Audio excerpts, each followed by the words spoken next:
এই বৃষ্টি ভেজা রাত্রে আমার মেয়েটা কোথায় গিয়েছে, কোথায় তাকে আমি খুঁজবো? তাকে তো আমি কোনোভাবেই খুঁজে পাচ্ছি না। জানি না সে কোথায় আছে। আরে কি হলো, তুই এসে শুয়ে পড়লি কেন? তোর মেয়েকে কি খুঁজে পেলি? অভাগানী মেয়ে কোথায় যে গিয়েছে কে জানি। তুই উঠ, উঠ না রে বাবা। সারা রাস্তা আমি খুঁজেছি, কোথাও তাকে খুঁজে পাইনি। তার কি আমাদের কথা একটু মনে পড়লো না? সে কি আমাদের কথা চিন্তা ভাবনাও করলো না? বাবা বাবা, জানো আমি আপুকে কোথাও খুঁজে পাইনি। আজ আমি রাস্তাতে যাব। ঠিক আছে, যাও তাহলে, ঠিক আছে। আচ্ছা, আমি প্রথমে কোন দিকে যাব?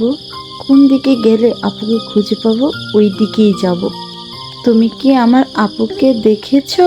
হ্যাঁ দেখেছি, নদীর দিকে যেতে। কেন, কি হয়েছে আমাকে বলো, আমি তোমাকে সাহায্য করব। না মানে, আজ সকাল থেকে আমার আপুকে কোথাও খুঁজে পাচ্ছি না। বাবা অনেক জায়গায় খুঁজেছে, কিন্তু আপুকে কোথাও পাচ্ছে না। বাবা অনেক কান্না করছে। নিশ্চয়ই তোমার আপু তাহলে নদীর ধারে গিয়েছে, কারণ নৌকা পার হয়ে তো গরুর গাড়ি তুলতে হবে। চলো চলো, দুজনে মিলে এখনই আমরা নদীর পাড়ের দিকে যাই। ঠিক আছে, চলো তাহলে।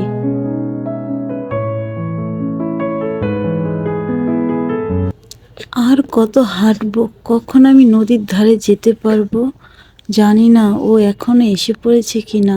এসে তো আমাকে খুঁজবে। আরে লালু, তুই কেন এত তাড়াতাড়ি আসছিস এদিকে? আমি কি আজও যেতে পারবো না তাহলে? পার্ট 2 দেখলে অবশ্যই বলবে।